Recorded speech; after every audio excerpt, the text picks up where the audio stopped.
Hello and welcome to the Ukrainian Crisis Media Center Press Center.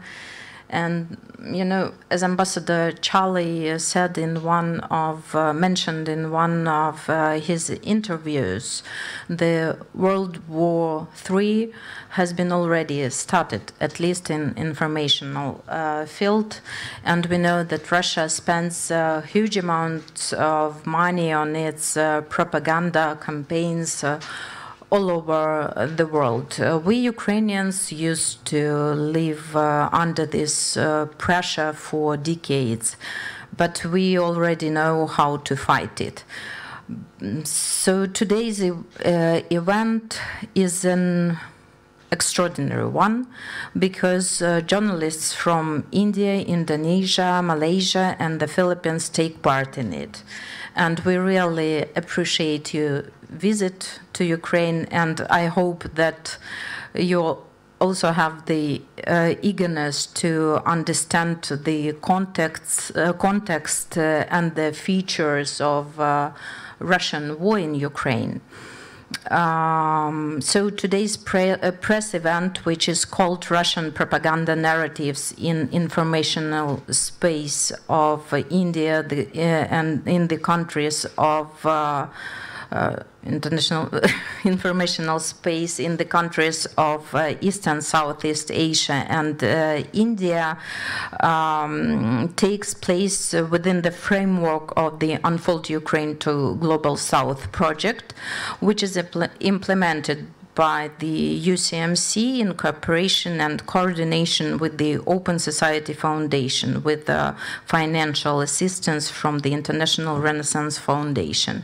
And so, Volodymyr, the floor is yours to present our experts, and I invite our guests, journalists, to, after our experts had their speeches, to join the discussion, to ask questions, and to make your own conclusions and express your views.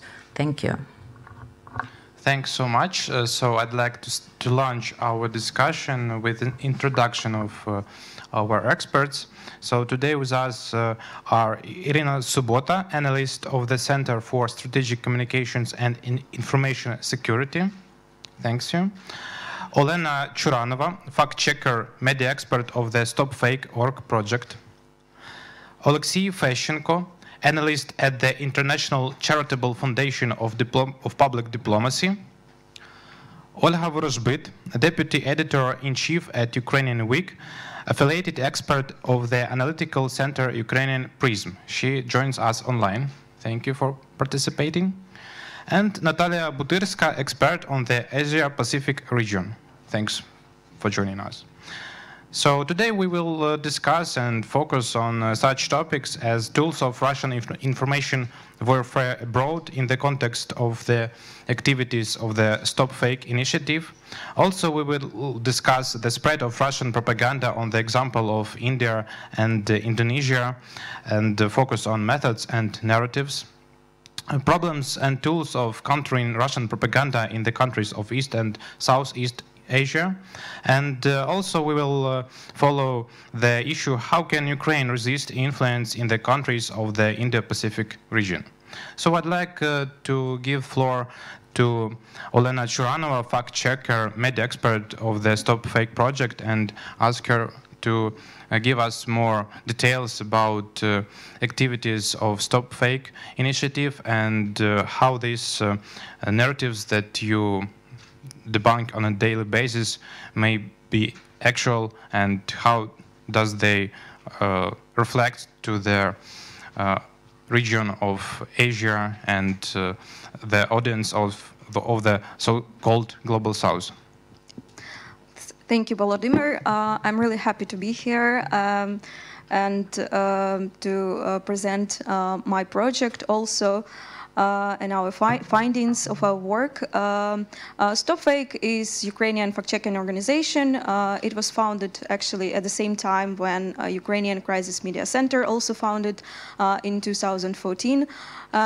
It was approximately at the end of Euromaidan and at the beginning of Crimean annexation. And it was an initiative of journalists who want to united against all this information warfare that Russia aggressively launched against Ukraine. And it was based on Mohila School of Journalism, based on students and journalists. And through all these 10 years of our work, right now we are NGO, and we not just debunk Russian fakes, we not just work with Russian disinformation, analyzing it, we'll also work in different topics like providing different media trainings, working with raising issues about media literacy in society, consulting about these issues and consulting our government and so on, because we understand that information warfare is a very complex issue, and for fight against it, you have to work on different stages. So right here, I want to share what results of our findings, because we have this expertise of 10 years. We work with Russian disinformation for 10 years from the beginning of Russian-Ukrainian war, and we saw that actually Russia when it's start some disinformation campaign, actually it uses the same system, the same tools, the same methods as in Ukraine, as in different countries as well. So I hope that it could be useful for other countries, our experience could be useful for other countries. So this system I could divide in 3 categories. It's who spread disinformation narratives, by which channels, what channels they are using, and what narratives there are spread the most. And if we talk about who is spreading these disinformation messages, they always try to find, for example, of course, we are talking about state-sponsored media like Russia Today and Sputnik, but of course it's not, it's not the one. It's a really big network, and we all know how many money they spend on it to spread a network, and they work in each country where they want to spread this disinformation and launch this network of news websites. Russia works in people who could support pro-Russian views, or even establish contacts with them and pay for their work. And it's a really big network of websites where they spread these disinformation narratives. Also, they work with local activists, with opinion leaders, with social influencers, and so on, and try to use them in their campaigns. Also, it's also interesting fact that they also try to use people who spread conspiracy theories, and it was really obviously when we have a pandemic in 2020, and Russia used actively this situation to destabilize situation in different countries, and they contact and use this topic to spread different narratives, different disinformation about COVID-19. And even in Ukraine, of course, in Ukraine we also have people who spread anti-vaccination messages, and it's important to know that they spread these anti-vaccination messages, but after the start of full-scale invasion, they just switched to disinformation narratives about Russian-Ukrainian war. They switch from the topic of vaccination, COVID, and start to spread false narratives about mobilization process, about Russian-Ukrainian war, that there is no reason to defend to fight against Russia, and so on. So of course, they work with people who spread conspiracies as well. As we talk about channels, how they spread disinformation, of course, they try to use that channel that is the most popular in your region, in your country. For example, if we're talking about Ukraine, of course, it's the television. The TV was the most popular medium for Ukrainians. They get news from there, of course. And before the full-scale invasion, we have a lot of media outlets that actually were connected to Russia, and they spread Russian disinformation narratives. But before the full-scale invasion, a lot of them were closed or because of sanctions. And of course, after the full-scale invasion, they have to stop their work or switch to different channels to spread these narratives.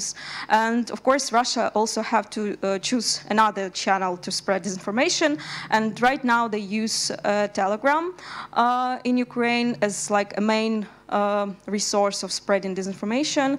And of course, different surveys show that for Ukrainians, this messaging app is the most popular for getting news, for getting information, even about alerts and even information about where Russian missile is hidden. Also, Ukrainians took information from Telegram. So it's very easy app to spread disinformation, and they use it.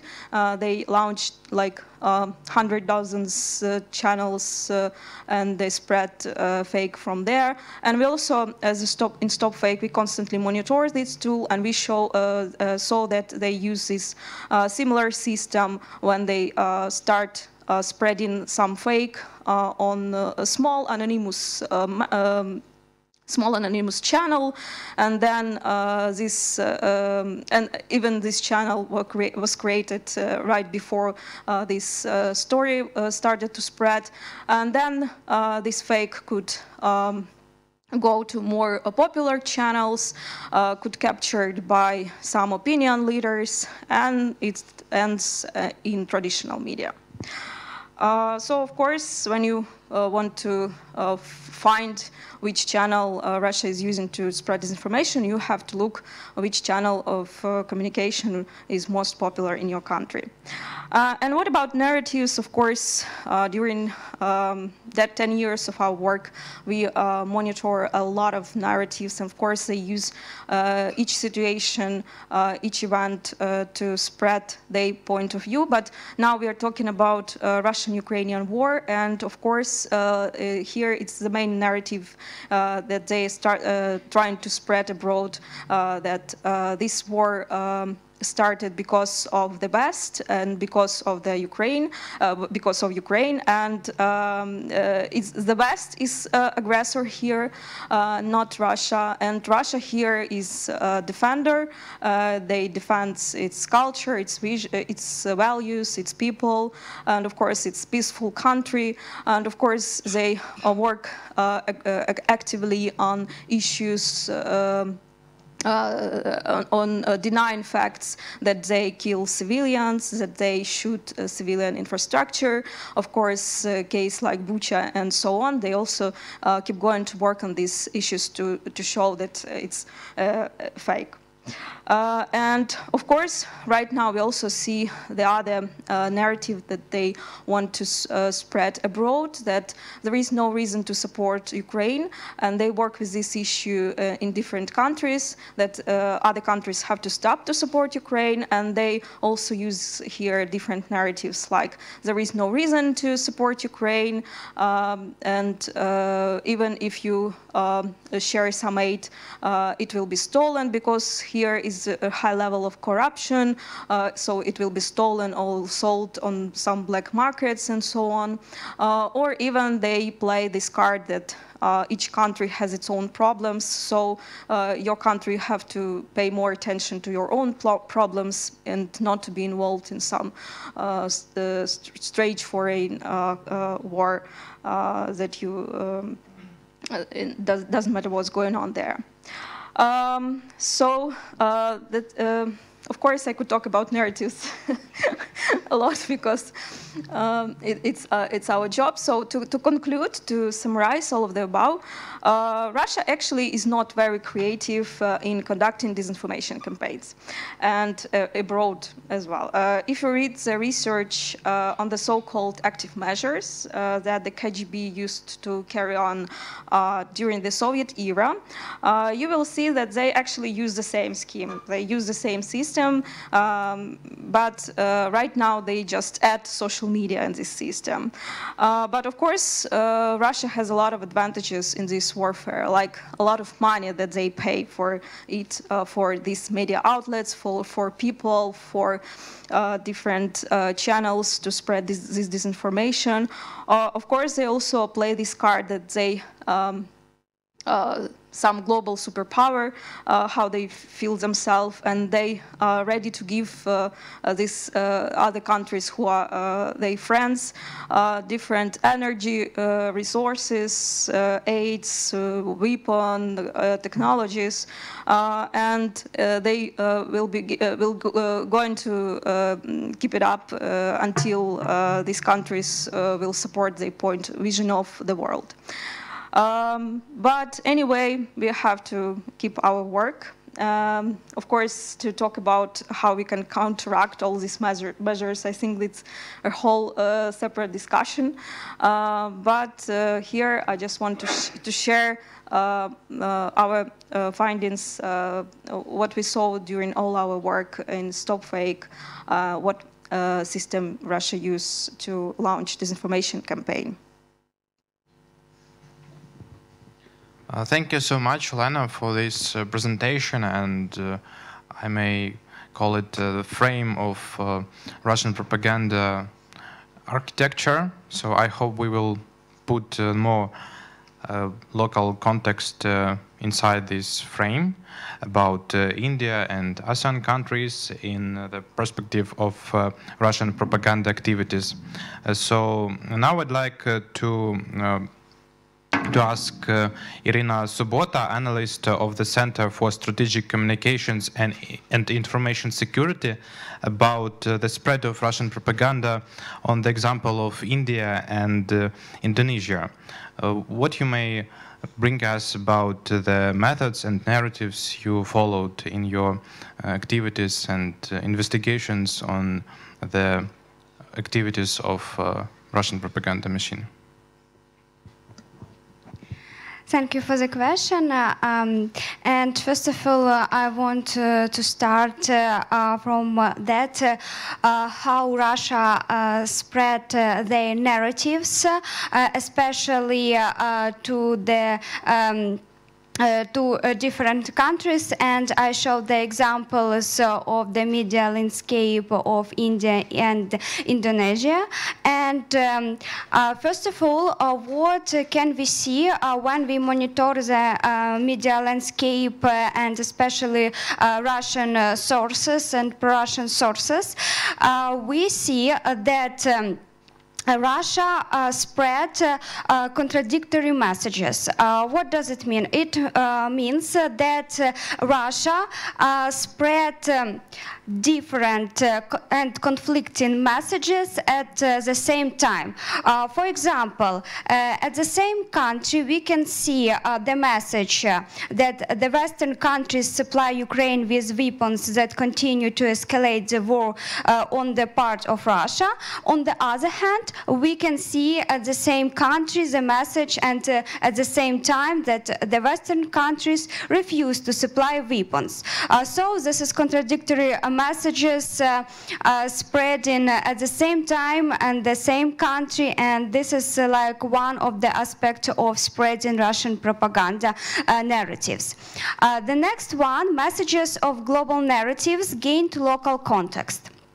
Russian propaganda has the system of narratives, but when we talk about spreading Russian propaganda abroad, we see that these narratives gained local context. For example, when we monitor the media landscape of Indonesia, we see some messages that said about anti-Islamic rhetoric is growing in Europe. These Russian messages were spreading by Russian channels in this country. Next one, that the Russian propaganda looks for vulnerable topics and vulnerable audience. When we talk about vulnerable topics, we return to the local context and we see how Russian propaganda use different topics that are very important for a special country, and when we talk about vulnerable audience, we understand that that Russian propaganda spread for that group of people that very easy can believe in these messages. Next one, this is considering historical features of regions and countries. The same Russian propaganda use historical and maybe cultural features of each of the region to make their narrative more so-called original for some countries. Another one, this is adaptability of narratives to the importance of events. Russian propaganda changed their narratives and they just look at the importance of events. For example, when we talk about sanctions or we talk about the military aid, these topics and the Russian narratives can be spread in according to the importance when the European Union give some sanctions or so on, and we see the rise of Russian narratives about this topic. Next one, this is development of some messages in their history. We need to understand that Russian propaganda don't spread just fakes. They construct the full story, for example, and this story can develop during the time. When we monitor the media landscape, we can see how these fakes can connect between each other and to make some story. And next one, this is that Russian propaganda, as I said, seeks a vulnerable audience. And I want to share our results of one of our study. We had the research. We see the media landscape of India and Indonesia in February 2023. Our methodology was that using machine learning, we choose some sources, pro-Russian and Russian sources, and we choose that news that contain with at least one mention of Ukraine or the war in Ukraine. And at such methodology, we find some narratives that were spread in the media landscape of India and Indonesia. First of all, when we talk about the narratives in India's media landscape, we talk about such narratives like military assistance to Ukraine threatens with escalation on the part of Russia. Next one, the narrative NATO is a part of the Russian-Ukrainian conflict. One more narrative that we found that was narratives about consequences of the supply of weapons to Ukraine, and that narratives was the supply of weapons to Ukraine may result in a global nuclear catastrophe. Also, we see that a narrative that NATO and the United States are getting weaker because of supporting Ukraine, and we see the demoralization narratives and messages that tell about weak public support for Ukraine in Europe. One more narrative in India's media landscape that we saw. This is the messages about the role of the United States and NATO in the war of Russia against Ukraine. For example, the narrative that the United States is the main military sponsor of Ukraine, and that Kiev had no choice but to send people to a senseless slaughter for the sake of Biden election campaign, and so on.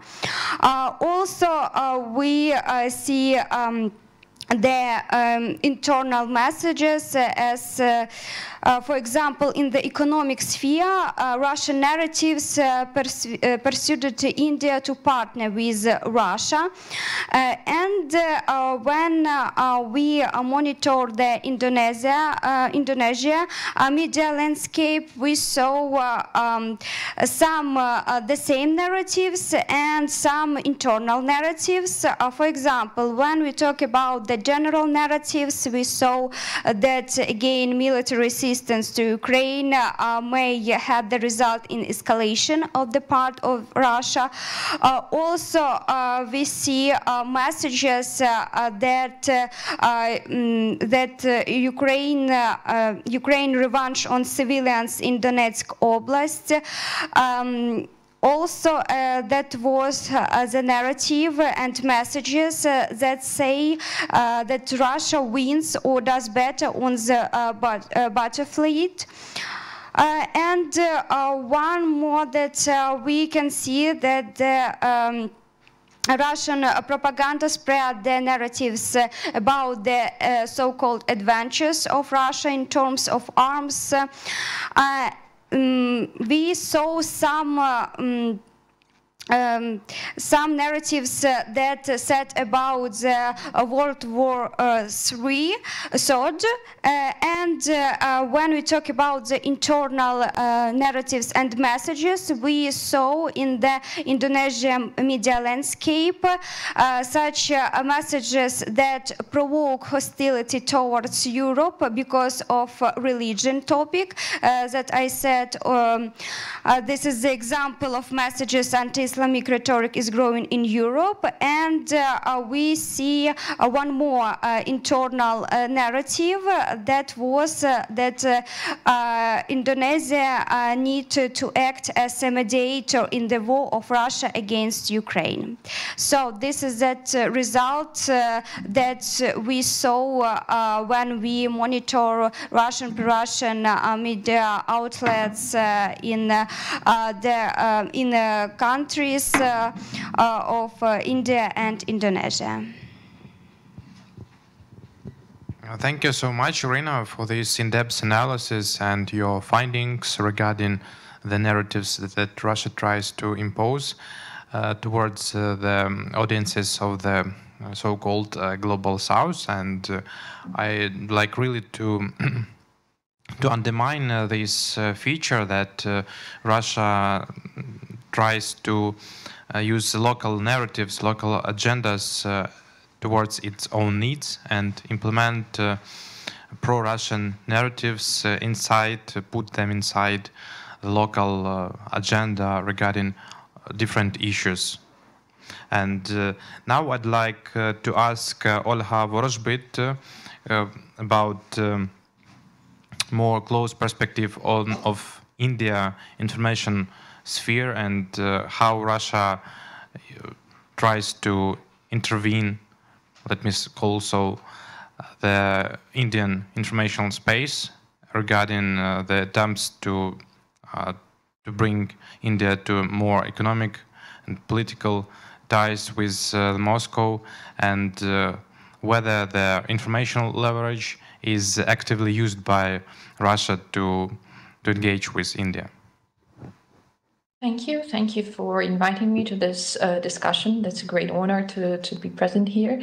I'm speaking from Lviv. This is the one of the most western cities in Ukraine. And I think some of you already passed Lviv because I've seen the report by one of our colleagues who are in the audience from the Indian Express from Lviv, so it was very interesting, and thank you. Yes, I will be talking more on more from my experience and also from our visit to India in December, together with my colleague Natalia Butyrska, who is in the audience. We've been to India as a part of the delegation of the Ukrainian think tanks, of one of the Ukrainian think tanks, the Ukrainian Prism, in December. And what we've seen was really amazing because there was lots of interest in what's going on. And what we've seen also was that the desire to get more knowledge on what is going on in Ukraine. And this is what I think is one of the most important issues we should stress today. The necessity of the sources of more sources of information and informing the society. Frankly, I'm following Indian also informational sphere, so Indian media for the last 5 years, and especially during the 2 years of the full-scale invasion. And we had a huge interest in what was going on in Ukraine at the first, I think, first 6 months of the full-scale invasion. But afterwards, interest is lower, but in the print press, like the magazine The Week or the Print or the Indian Express, there are publications which cover what's going on in Ukraine. And frankly, I would say that this is really, amazing, because I could not expect that so far people would follow what's going on in Ukraine. But there is one issue which is really influence the perception of what is going on in Ukraine. I would say what we see in India is a lot of infotainment, and even during the first month of the full-scale invasion, when I was commenting on Indian TV, there was all the time there was the desire to show the situation in Ukraine worse than it is. And this is also what I hear from Indian students who were able to return to Ukraine to continue their studies here. And before the full-scale invasion, we had almost 20,000 Indian students here, that their parents are afraid of them because of the coverage in the media. And this is what Russia also uses, because in summer we had the full campaign with a lot of publications, mainly in Indian press, that Indian students face hostility in Ukraine without any sources, without we've talked to the students, but who were the students, where they were. And this is the example of what my colleagues were talking previously, of using the local context, because the issue of the students who study in Ukraine, it was brought up, for example, during the hearings in Rajya Sabha, in Lok Sabha, in the lower chamber of Indian Parliament in April 2022. So the issue of studies of them in Ukraine is an important one. And those who are in Ukraine, they are constantly having these messages from those who are in Ukraine, they are in Lviv or other western cities of Ukraine where it is relatively safe. So they get constant messages from their parents or relatives that the situation is very worse and you should leave the country. And the other issue is history. So when we talk about the long-standing Russia influence onto the countries of so-called Global South, many are referring also to the period of the Soviet times. But especially I hear this in the Indian context, and we should also divide these issues, because when in India, we heard that these were like Russian engineers who were coming, but exactly in fact, these were Ukrainian engineers or Kyrgyz engineers that were coming to Indian plans to renovate them or to develop them during the Soviet period. I'm talking, for example, about the Bihali steel plant or other things. Also, there are common topics which could be brought up, and this is what I think I would like to add up to the coverage on what is going on between our countries in history as well. So, for example, I'm speaking from Lviv, and there is not much information that, for example, during the Second World War, when part of the citizens of this city were deported at first to Siberia, then they moved to India actually, and actually the Indians helped this 5,000 of kids to survive, and they spent 5 years there, then moving to another. Then moving back either to Poland or to Europe. But these cases we could bring up. So the main issue is to dig deeper, and this is what can influence the situation for better in this narrative.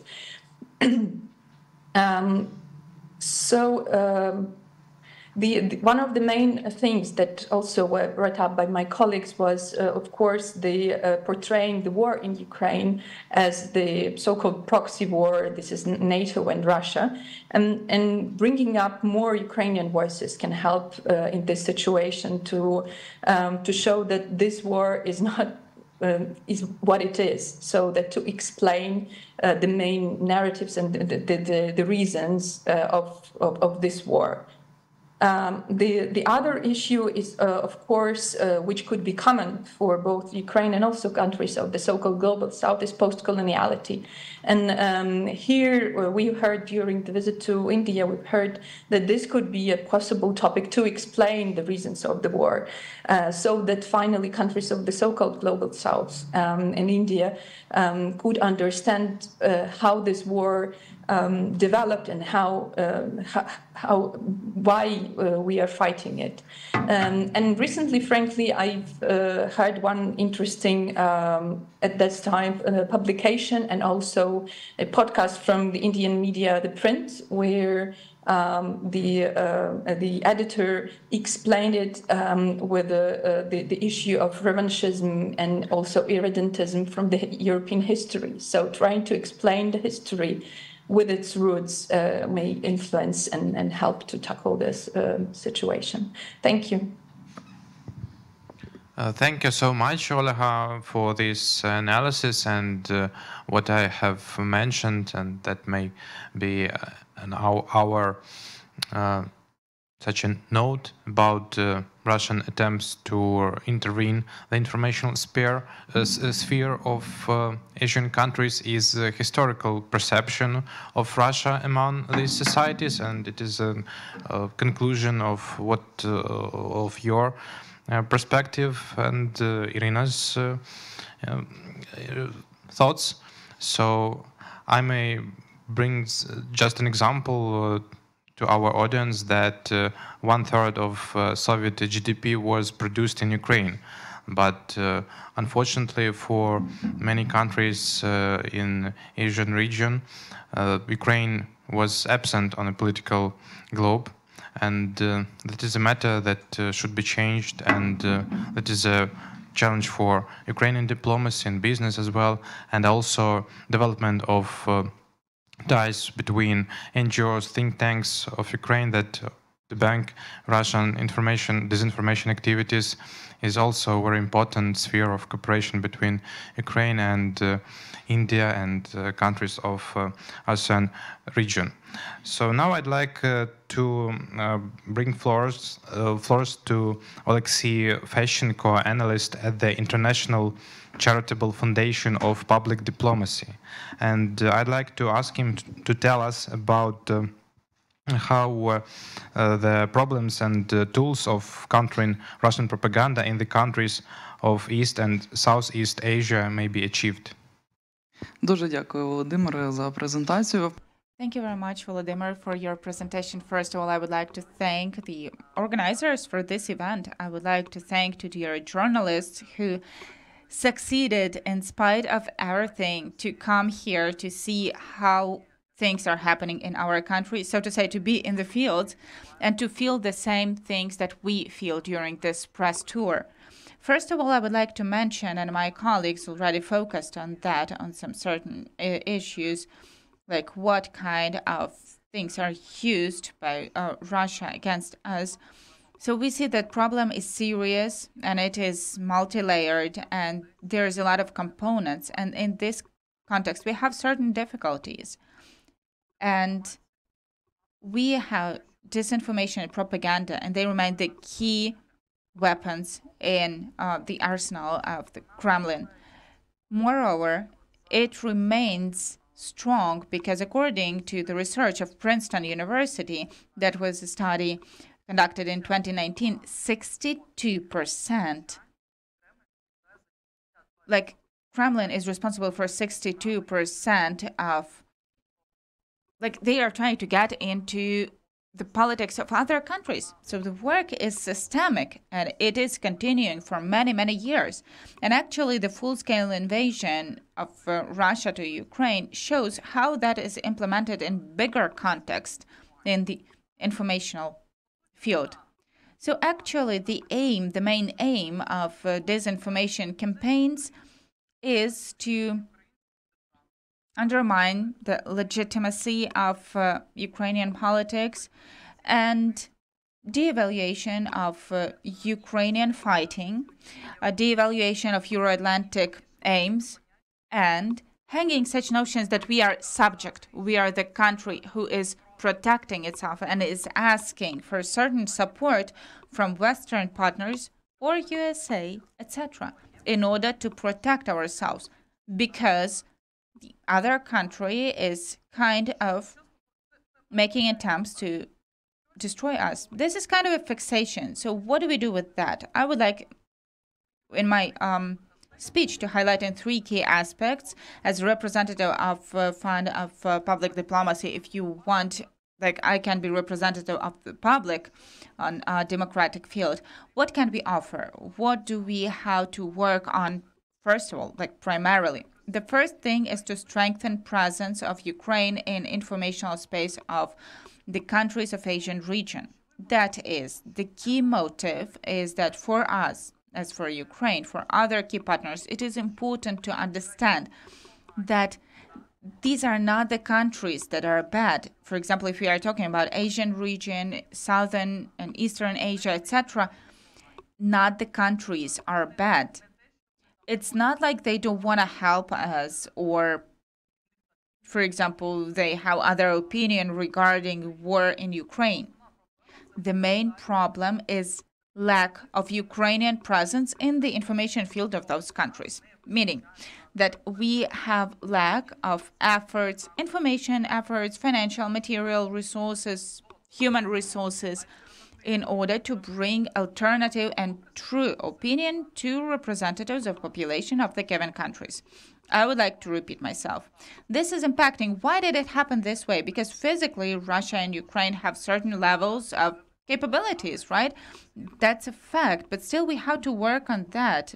And we have like constant opinion that is kind of fixed. However, we need either to amend that or to offer something else. So, coming back to applicable history, 3 weeks ago, we as a Foundation of Public Diplomacy organized a meeting. Again, like the panel discussion here, we were analyzing elections in Taiwan. And one of the speakers, Ihor Antonovich Litvin, he was the extraordinary ambassador of Ukraine in China.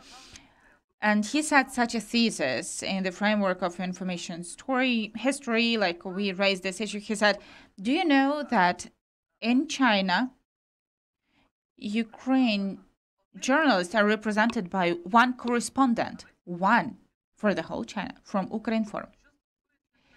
As for the countries, India, Indonesia, Philippines, Malaysia, we have no information.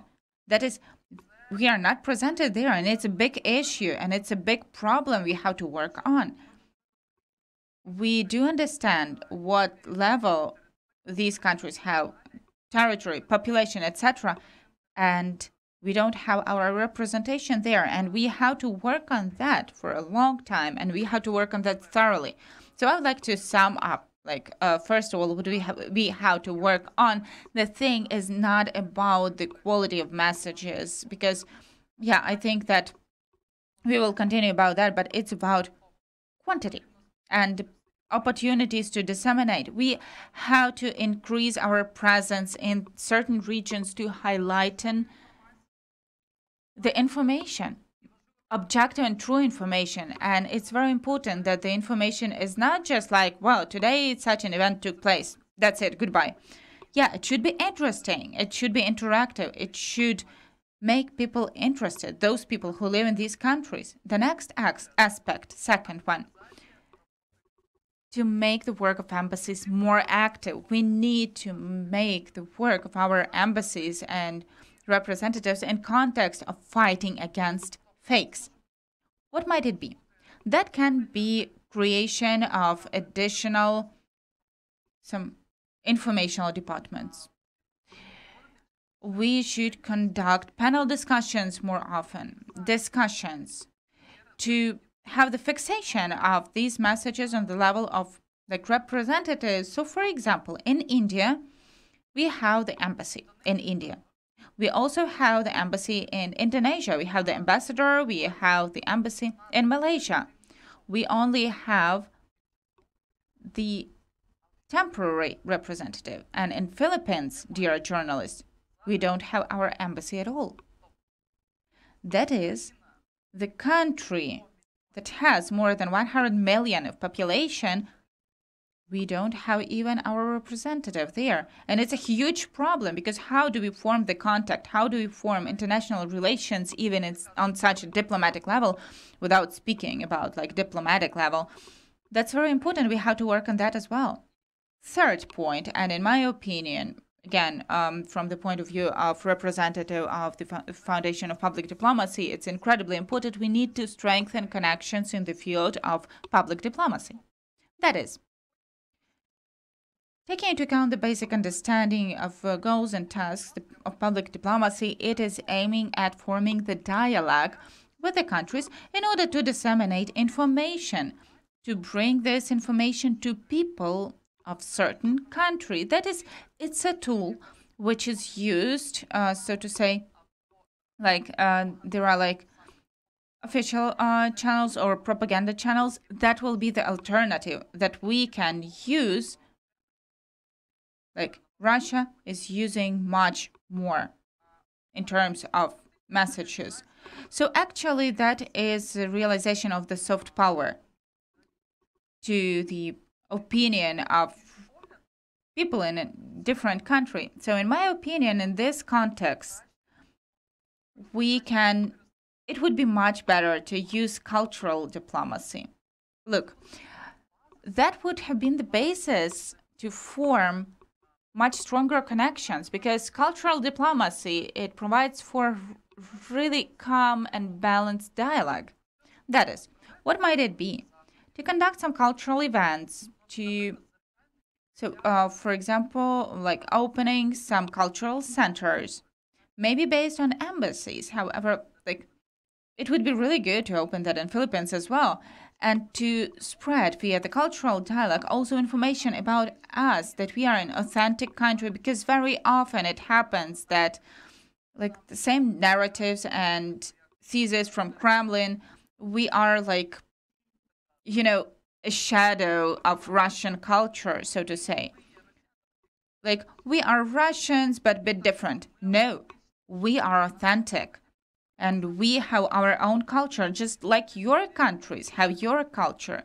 So why not to have this exchange of culture to show that we are different? We have our authentics, and that is cool and that is clear. The main thing is that it is understandable. No politics, just good cooperation. And to fixate something that can promote our image, both for you and for us, because it's mutual, It's dialogue on equal to equal, if you want. What else can we add? We also need to target, in the context of cultural diplomacy, we need to target the students, as it was mentioned today, youth, social networks, use all these things. Again, I would like to stress that we are open for the dialogue. We are happy to have it. Yes, due to having such a situation, we have sometimes lack of time, lack of finances, sometimes maybe lack of some vision in searching that. However, we have to change this vector. What I am saying is, yes, to be fair, our fixation or documentation is clear that our key partners are European Union and the USA. However, it doesn't exclude the fact that it doesn't mean that we cannot expand our connections. We can. That is the thing.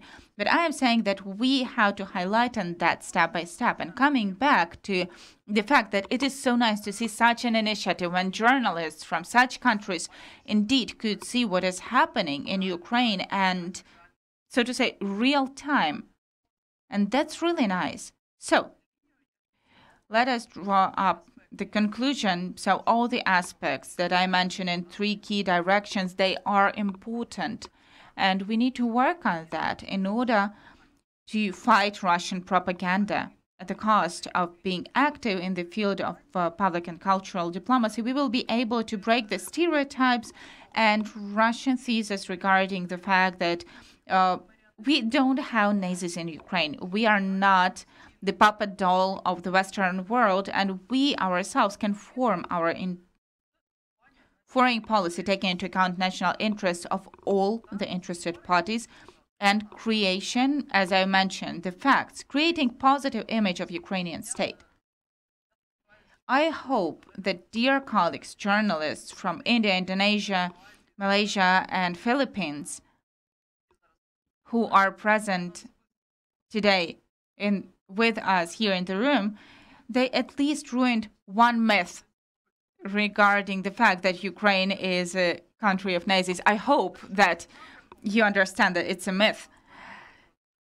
So fighting Russian propaganda, we need to work on that. And the main thing is that this work has to be, first of all, it has to be done all the time. It has to be stable and balanced.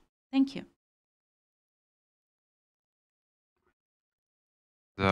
Obviously, unfortunately, because of the war, Ukraine is brought to understanding that it is very important to develop ties not only between Ukraine and the West, our closest partners, but also we deeply understand the importance of the global audiences, the global South, and that may push us to more development studies regarding the local identities, local agenda, and that will make us to act more actively and in more sufficient way to bring pro-Ukrainian narratives, pro-Ukrainian points regarding current developments of the war and Ukrainian perspective of the global issues. That is also very important. And now I'd like to give floors to Natalia Butyrska, expert on the Asia-Pacific region. And I'd like to ask you to bring us your perspective of how Ukraine may counteract Russian presence in the region and what are the main challenges for Ukraine. First of all, thank you very much for this wonderful event and thank you very much for this visit. Today we have the 24th. And in the morning, in our country, we woke up just like everybody in Philippines and Malaysia, having our own plans. In my case, that was a conference with Pakistan. I had to participate in an international conference, and due to the fact that we have time difference, my conference had to take place at 5 a.m. and instead of the alarm clock, we heard explosions. That is how we learned that the war has started 2 years ago. It took me a long time to understand that in our time that can happen, that it's the reality, and this reality won't end today. Today, we have 2 years since the war has started, and we see more and more destruction, more and more victims, human victims. And here Ukraine needs support. Ukraine needs help. And your mission, your role is very, very serious for our Ukraine, because you are bringing information to your region. I am working with Asian and Pacific region, and I was, of course, seeing how people are reacting to war from political point of view and from point of view of population. And of course, when we are discussing in our country, like how do we stimulate support from other countries, it is obvious that first of all, we are going to reasons why Asian countries are not that active in support. First of all, it's geographic distance. It is obvious that before this war, maybe even before the events in 2013, the usual representatives of Malaysia, Indonesia, Philippines, maybe they were not really interested that much in what kind of country Ukraine is and so on. That is geographic reason, of course. From the other side, like from one side we are a big country, from the other side we're like not that rich with resources. We didn't have the opportunity to spend our efforts to all parts of the world, and now we feel it. Absence of the dialogue on a proper level, absence of our informational presence, all of that played the negative role, because Russia could impose those narratives that how they are proving this war full of blood. There's a very clear notion. Russia signed all the types of agreements with Ukraine, according to which they acknowledge the territory and independence of Ukraine. In addition to that, together with other countries, Russia signed Budapest Memorandum, according to which it also guaranteed sovereignty and independence to Ukraine. And for that, Ukraine gave all the nuclear weapons to Russia. That is the third in the world. So just imagine, each of your countries has some agreements in the world. You have your borders, and your neighbor, for example, or like the country who was colonized, because Ukraine was under the colonial pressure of Russia for like 300 years. First it was the Russian Empire and then Soviet Union. So just imagine that like all of a sudden in the morning, some country says that due to historical belonging, like the country starts bombing you, and the world cannot stop the process because it is too weak. International organizations cannot stop this because they are weak. And moreover, Russia as a strong state and your kind of imaginary neighbor as a strong state is imposing others that, well, there are double standards. And unfortunately, these double standards and anti-Western antagonism, some kind of narratives that it was the West who forced Russia to attack. And it is supported also all over the world, and people believe in that because Ukraine, under the military pressure of the country, which is much bigger, it's a nuclear country, Ukraine cannot answer adequately, cannot respond, and where people are being killed, and the army, which is not as big as the army that is attacking, and at the same time to fight the information attacks, it's very hard. And by the way, last year we felt seriously this pressure because peaceful agreements, peaceful offers that were coming from all over the world to Ukraine, and the pressure about negotiations and dialogue, it was aimed at Ukraine. That is, the world is recognizing that you are smaller, so you have to give up because Russia is big. The world is acknowledging that Russia is big, they have nuclear weapons, so just give up. So you can imagine, just imagine this situation. Our occupied cities, Kherson, Donetsk, Mykolaiv, our parents live there. Some of us who are living in Kyiv, for example, those who are living in Lviv, their grandmother or grandfather are living there, and Russia, with their aggression, they're cutting this part. And they say, it's Russia. They take your motherland. They take your home. They are taking your relatives because you cannot communicate with your relatives anymore. And the world tells you, instead of calling Russia with all the efforts, joint efforts, to leave the territory of Ukraine and to return to international law, instead they are telling Ukraine, you're weaker, just present your territories, just give away them, and Russia will stop. We don't believe that, because we agreed via this asymmetric power in 2014. We agreed for unequal agreement to stop the war, to stop killing people when Russia took part of Ukraine and part of Donbass, and they told the world that those are their historical territories. Just imagine, we have a representative from India, and you also have some territorial things with China. So can you imagine that they are like just taking their troops as they've done? And they say, these are already our territories. Just agree, because otherwise we will use nuclear weapons against you. Or another country, Philippines, you also have serious things with China, because China says that historically, well, this is, like today's Russian truth of power. Historically, your sea is like many percent of your sea belong to us because we found our maps of certain years. That is our sea. So you cannot use that anymore. So this is a precedent. I just want to illustrate how in case of Ukraine trying to put us from all the sides, just agree, just be okay with that because you're weaker. And they say that is their territory. This is how we are getting the precedent in the world. We are getting this case in the world when other strong country will follow Russia's example and will use the same methods.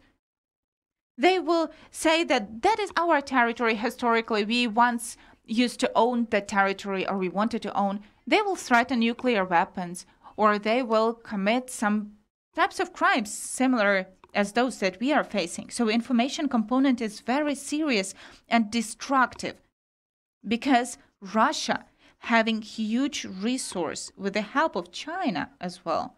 I would like to say that unfortunately in Indo-Pacific region, China played really sad role in this war of Russia against Ukraine, because they were repeating narratives of Russia and they were spreading that in their media. And just a minute, 50 million of Chinese people who are living abroad, not in China. Most of all, they are living in the region of Malaysia, Singapore, Taiwan, Thailand, and so on. So in their media, China was fully disseminating Russian narratives, saying that this war is Russia is doing the right. So they are promoting the right of power, and they are promoting the changes in the world order. So taking into account the war that is taking place in Ukraine, I think that Asian and Pacific region countries, they have to be very attentive. Because maybe China is also learning more about these methods. And in case if Ukraine will lose and Russia will win, they can use these methods of power. So I would like to end my speech, what should Ukraine do? We have to tell the truth. We have limited means, but we have some, and we did a lot on our way. Our diplomacy is not as big as Russian. And our colleague mentioned that we don't have our embassies everywhere, but in India, our embassy is covering 5 countries, and we have 8 up to 10 people there in general. But they are doing such a huge amount of work nowadays, which is done by embassy of India. In Russia, they have 200 people. Because, they have schools and libraries and cultural centers, etc. But even in spite of that, Ukraine succeeded not only to fight back, because our European partners gave us 3 days, but we could also get support from other countries and global South, the whole region. Because, yes, we need to explain to each country separately what is happening, how your history of each of your countries is connected to our history. You are small countries. And you were suffering in your history from certain pressure of big countries in certain way. That is why contacts, understanding, support, even in this case, that will break all the barriers. And we believe that it will help us win. And our victory is a victory of international right and international order. Thank you. There's so much, really your points resonate with my personal experience when I was participating in Indian news TV channels, and the main purpose, the main narrative of the host was that yes, we all understand that Russia violates international law, but you deal with nuclear superpower, and if you do not stop resisting Russia, you will bring us to the gap of nuclear war. So that was the main argument why Ukraine should stop resistance. And for me, it is the big mistake, because in such perspective, Russia may dictate its will to other countries in Europe, in Central Asia, and that will open a box of Pandora across the globe. And the consequences are very hard to predict. So that is our mission as for Ukraine, to stop Russian aggression right here and right now, and do not follow and do not give any chance for the Kremlin regime to spread its narratives, its neo-colonial narratives across the global audiences, because it will whip out the international law and destabilize the whole regions. Because following the justification of Russian war may bring other regions to the brink of the wars, because of historical precedents and different cultural misunderstandings or just personal misleadings. So now I'd like to invite our audience to the discussion, and maybe there are some questions to our panelists. So you're welcome.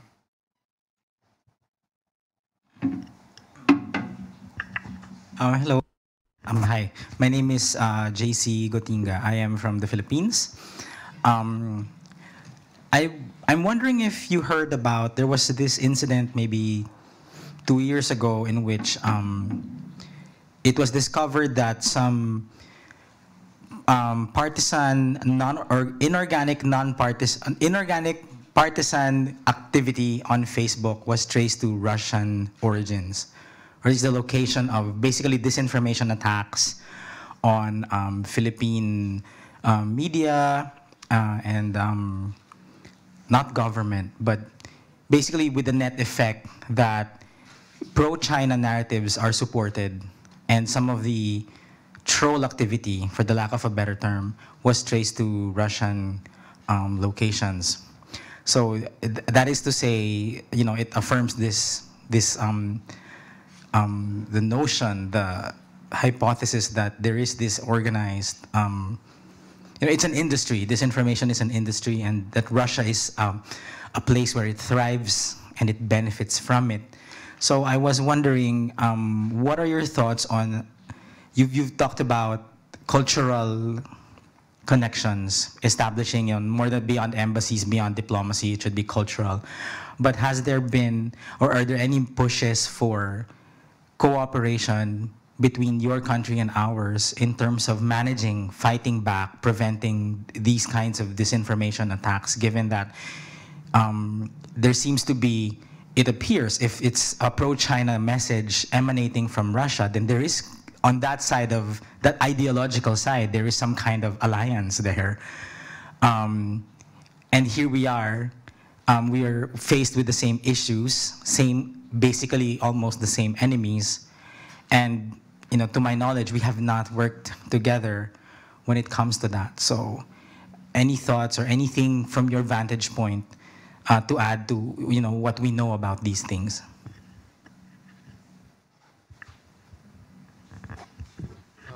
Who wants to bring some thoughts?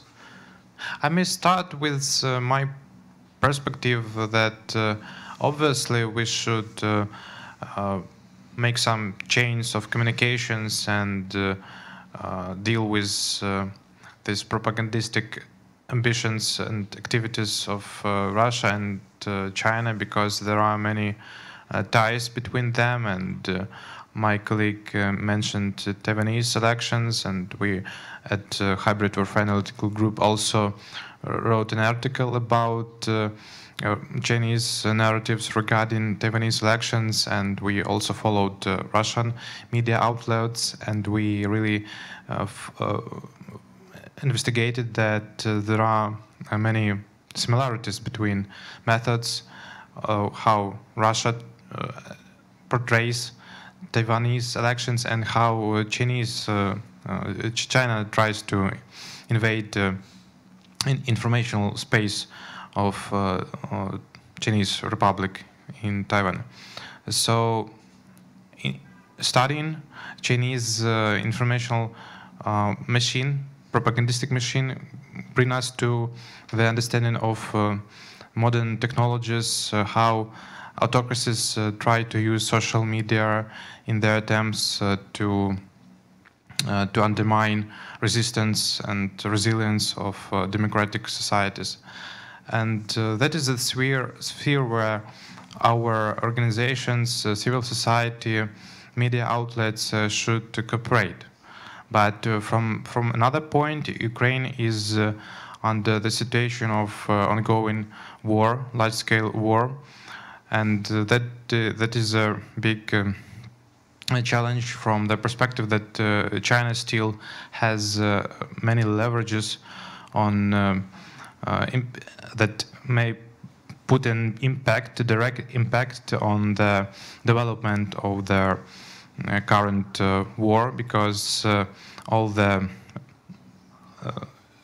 shipments of electronics that is used in drones, FPV drones, and Russian ballistic systems comes from China. So that means that Russia is dependent on China, and from other perspective, if Ukraine will act openly against China, that may bring Beijing to the decision to act more violent against Ukraine and to cut supplies of electronics, which Ukraine is vitally dependent on because of shortages of munition supplies shipment from United States. That means that Ukraine should rely on drones to stop Russians, to deter them, and that is why we really have to focus on how not to detract and how to still keep the ties with China at the same time. But also it is very important to understand how China really bring the misleading information about Ukraine to the societies of the so-called global South.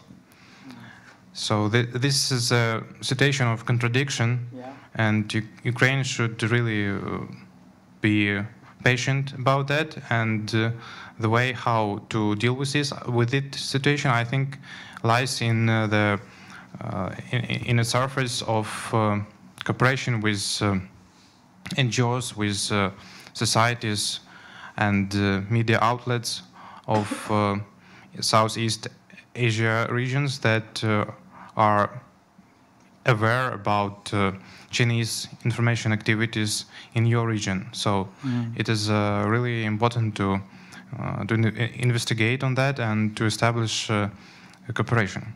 Thanks. So not really a question, but just to add to what you're saying, just to throwing this into the conversation. So that's really how these countries have us in a stranglehold. I mean, Ukraine's partial dependence on China to be able to sustain its munitions prevents it from openly criticizing China and calling for a stop to disinformation. And likewise, we've seen that kind of relationship with other European countries and between the West and Russia. But because there are partial dependencies in terms of the economy, in terms of energy, in terms of many little things, because we are a globalized economy, it does make us now somehow, powerless, really, for the lack of a better term, when dealing with these countries that are significantly more influential than ours. For example, China, because of their production, their factories, their supply, the supply chain issues. Same with Russia, energy, oil. So it's just, I just wanted to point that out, that's becoming my takeaway here, that we're in a stranglehold, because even if we say we demand and we kind of appeal to international law for certain things, the real politic isn't that way at all. And we may want to act or speak strongly, voice out certain things to these powerful countries, but then when it comes to our own vulnerabilities, our own little dependencies on them, then it forces us to tone down our voice, not speak so loudly, because we have certain interests that that may be on the line. If I may comment? Yeah, sure. Yeah, I just want to bring to the discussion also some statistics. There is a recent statistics about the attitude of Ukrainians towards China, and it worsens over the year. So if the last year we had like 37% of Ukrainians who had like bad attitude towards China, this year we have already 57, if I'm not mistaken. So 57% of Ukrainians who have like worse bad attitude towards China. And in terms of the region, what I've heard, for example, from Indian experts, and this is purely my vision, and I think this also depends on us as media representatives. Russia becomes the junior partner of China. So I often, and it is not only becomes, it is now the junior partner of China, because without the Chinese supplies, it wouldn't be able to go on in the war against Ukraine. And there are countries whose position on China, I mean, in the region, for example, in the region of Eastern Europe, as Lithuania, are very harsh on China. And yes, it brings them to face vulnerabilities, which were mentioned by the speaker before me. But at the same time, you are standing on the morally right position. And this is what I feel we in Ukraine should stress, because when we fight this war, there is this strong issue of values, and when we portray or write about this war and speak with the foreign audiences, it is the it is the moral issue, because we are defending. We are smaller, as Natalia rightly said. We are smaller. The rest of the world would feel it more comfortable not to, for us, just to calm down and not to fight and to do what they say. But we are standing on our values and defending our state. So this is like the harsh position which it is. So just to finish, my point is that we have, as media representatives, I think this is our role here, just to stress the necessity to have the clear position on China. I also had the discussion with two Taiwanese activists who were visiting Ukraine in August. And one of the reasons why they wanted to visit Ukraine and to talk to Ukrainian activists were to exchange knowledge, because what they know about China and what we know about Russia is probably the biggest what we have in experience, in terms of experience. And we need to exchange this experience so that to understand. Because previously, even before the full-scale invasion, the biggest number of Russian propaganda which were spread not by Russians, were by Chinese. So they were just repeating what Russia was selling and trying to selling the world. Yeah, that's it. Thank you.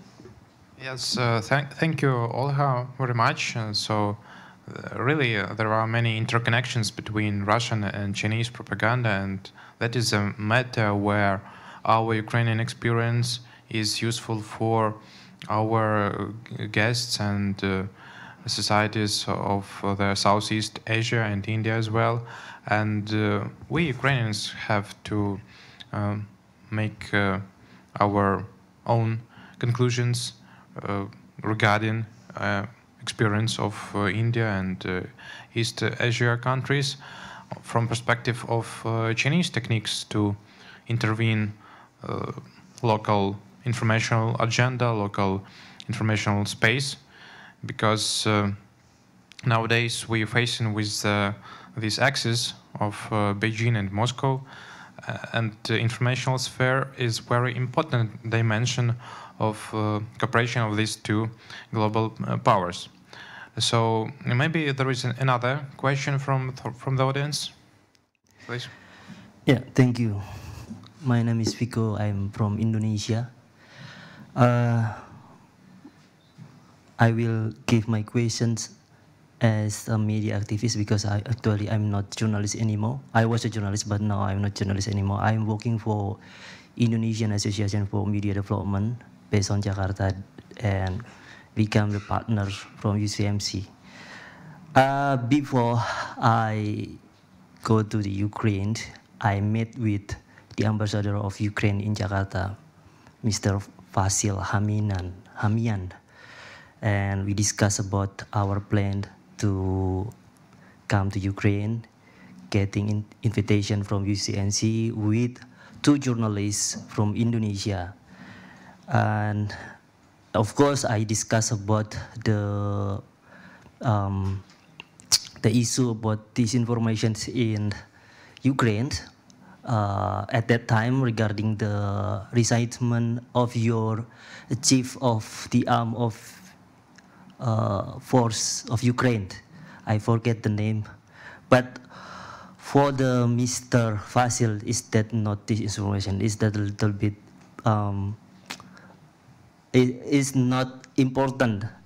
The important thing that he mentioned to me, he gave me a piece of paper, a piece of screenshot, the opinion that wrote by Russia ambassador in Indonesia, Lyudmila Vorobieva, on the one of biggest media in Jakarta, namely Jakarta Post.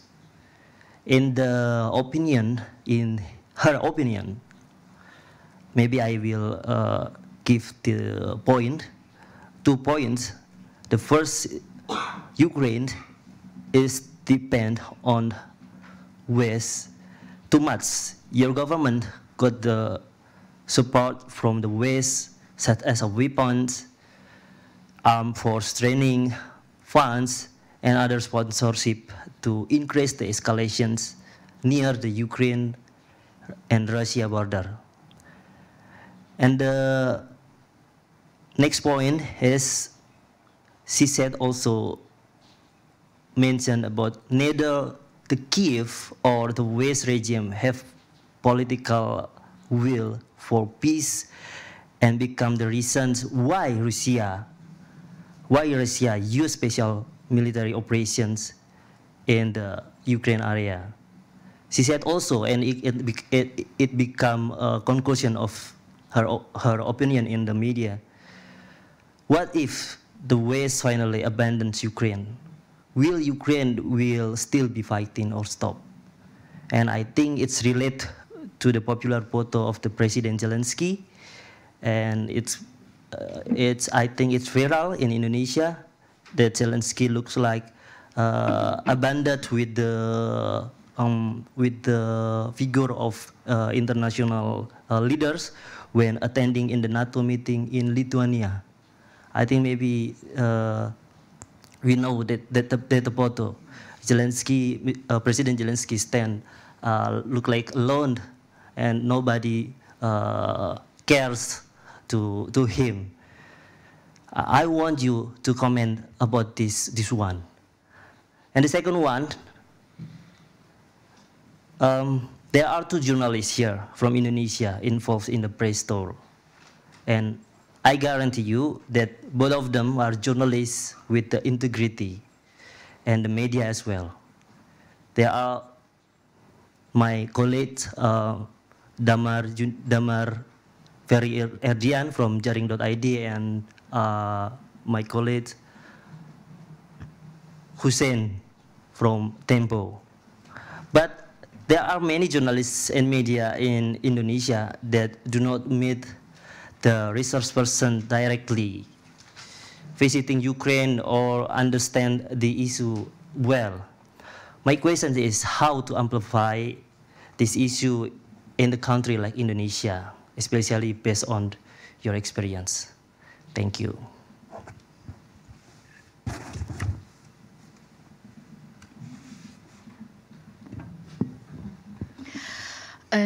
Дуже важливо, що It is very important that you came here and you yourself try to understand the information, because information wave from the side of Russia is very serious and deep and full of destruction. So before we will talk about like what messages are sent by Russia in order to, from one side they want to ruin the support of Ukraine, and from the other side they want to ruin Ukrainian unity, I would like to tell you the example where it has started and what is leading us to. Before 2014, Russia seriously used the information factor in Ukraine.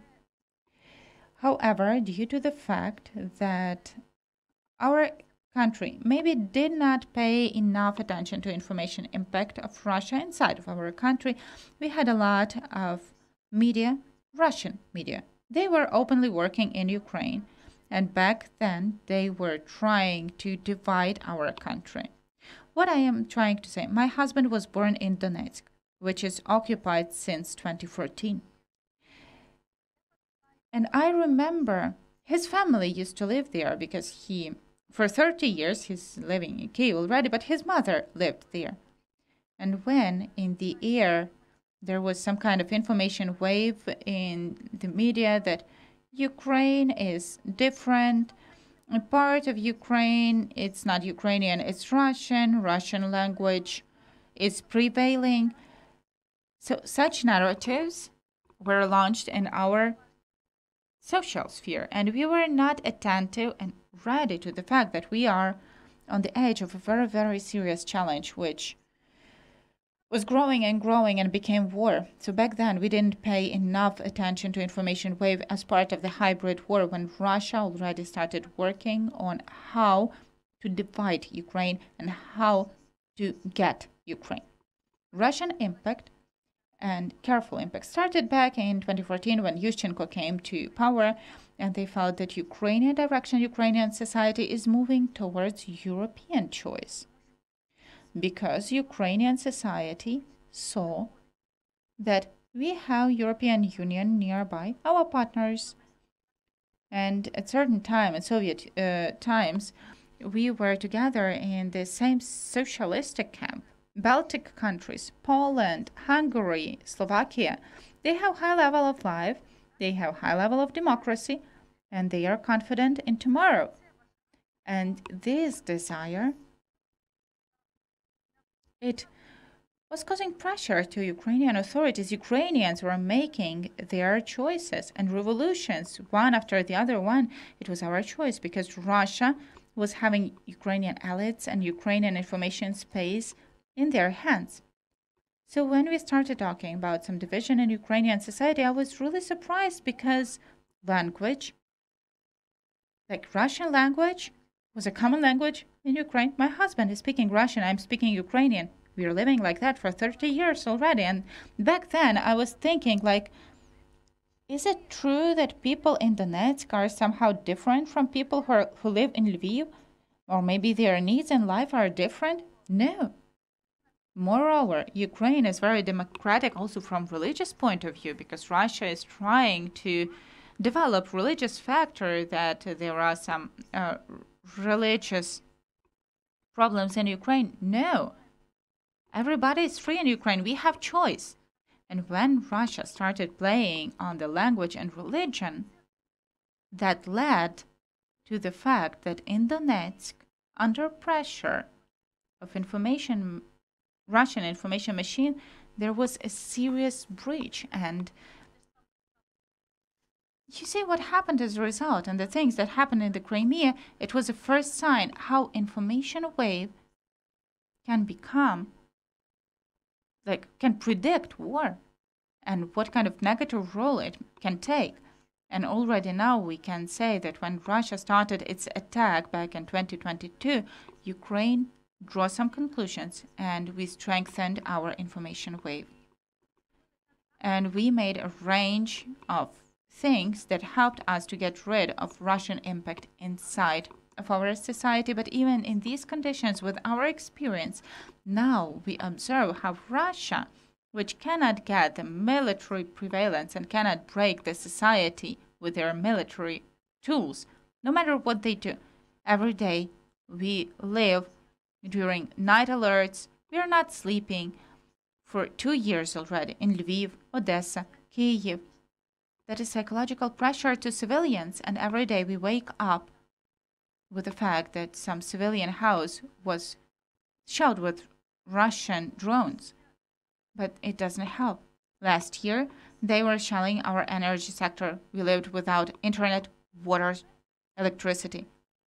But it didn't break us. And now we feel information wave when Russia is trying to somehow get to it, and they are trying to impact the internal unity of our society, our strength, trying to speak about that there are some problems between Zaluzhny and the president of Ukraine, between some social levels. So they are kind of preparing some conflict from inside. And as of today, of course, we do cope with that. However, there's a very serious pressure. And it is destructive. So it was mentioned that Ukrainian example of hybrid fighting, all the methods were used, all the possible methods. And unfortunately, that is also the opportunity for other countries to learn from one side how we are fighting that, how we are fighting back, and from the other side to be very attentive. Because war in Ukraine, it's not the local war in Europe.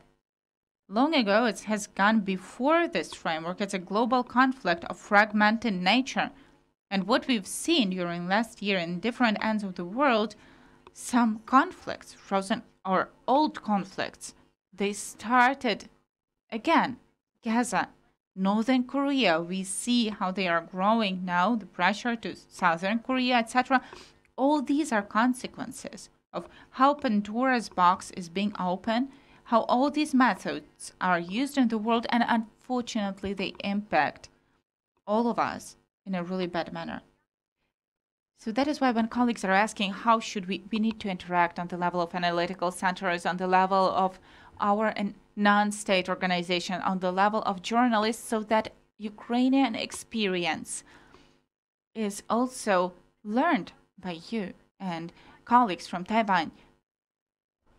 Yes, indeed, Taiwan is monitoring how things are happening. They are strengthening their defense. And China, also taking that into account, is reacting and changing its strategy, because they do understand that now you cannot cope with Taiwan so easy, and there is no easy way to solve that.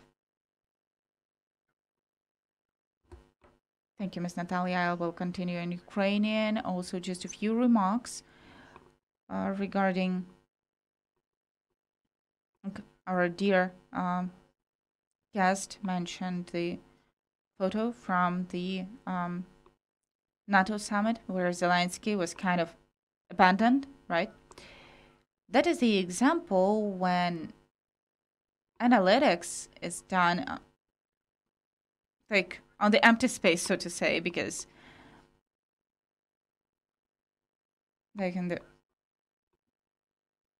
global south almost knew nothing about Ukraine, and there is lack of specialists regarding Ukraine, and that played its role in highlighting Russian and Ukrainian war, because many analytics And it's not about just media of Asia, but also in Western and American. First of all, when we are reading often such headlines when based on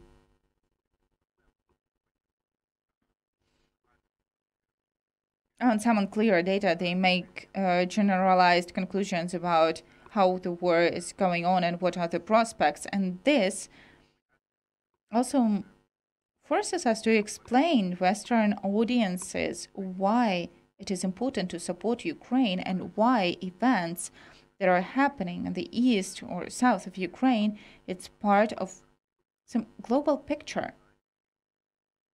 And even on the example of situation in the Red Sea, we can observe that attacks from the side of Hussites are already impacting the war in Ukraine, because those supplies of digital devices and techniques that come from Asia to Ukraine, now they have to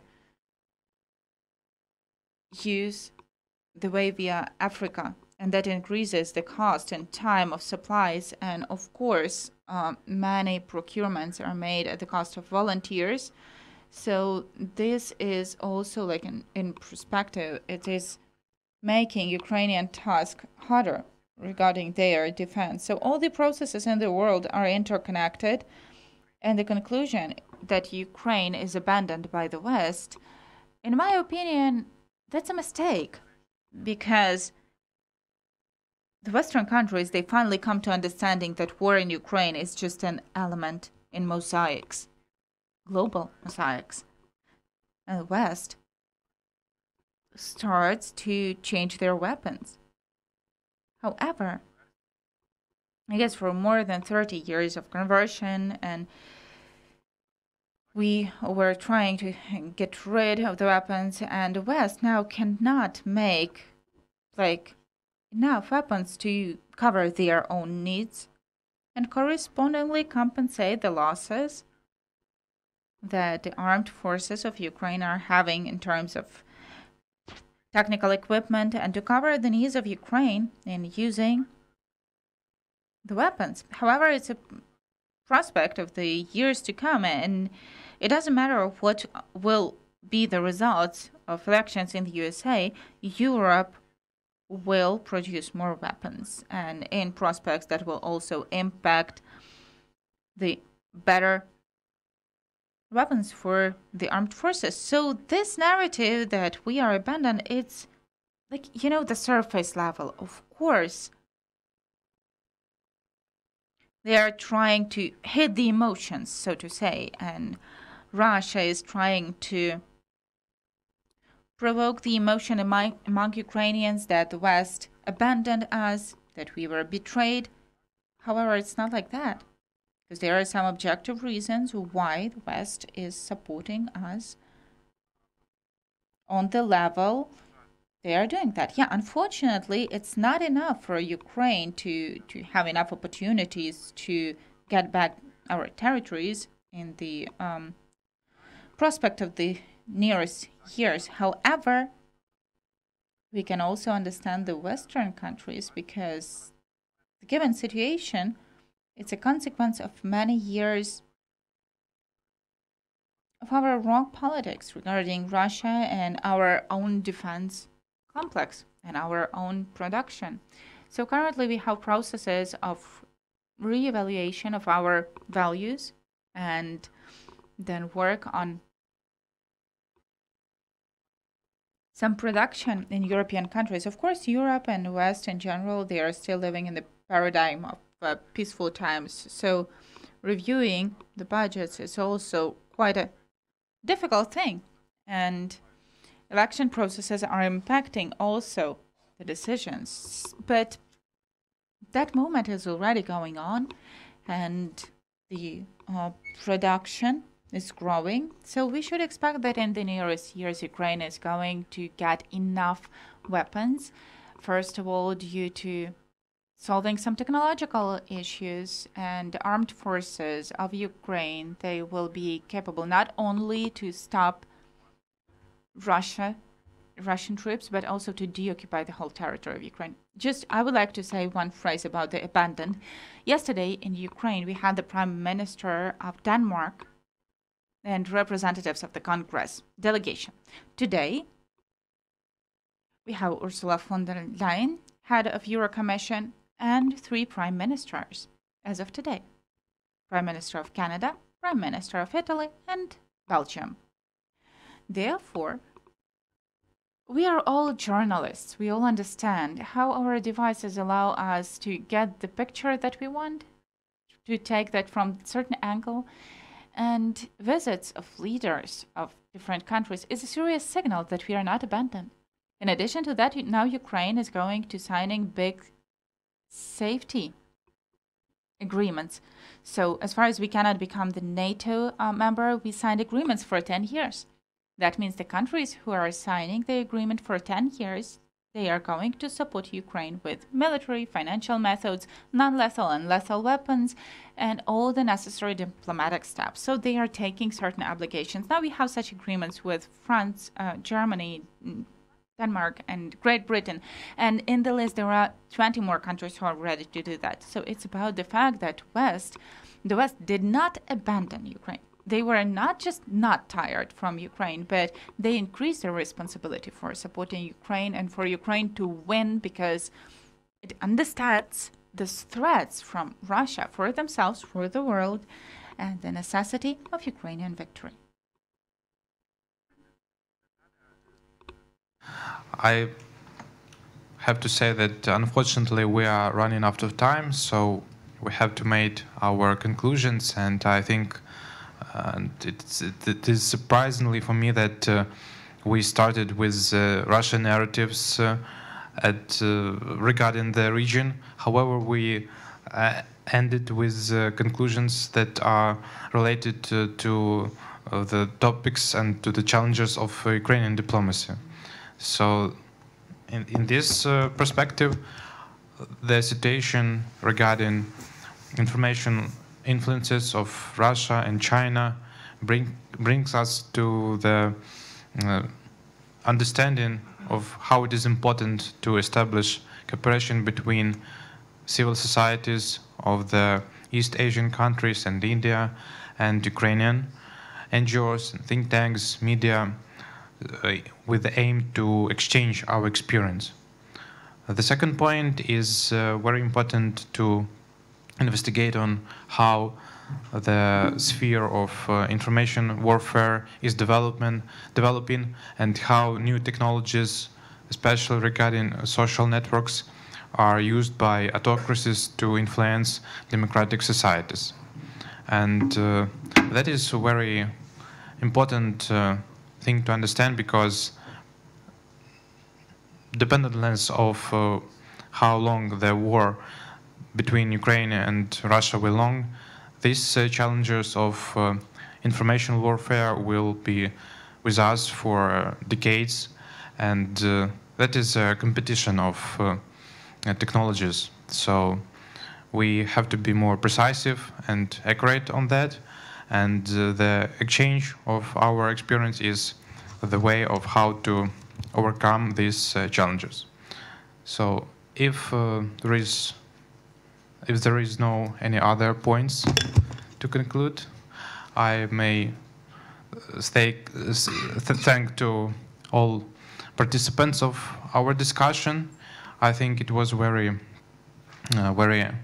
insightful discussion, and conclusions will bring us to understanding how to develop this discussion in further projects, and hopefully we will produce many interesting articles and notes and communicate with our guests and hopefully we will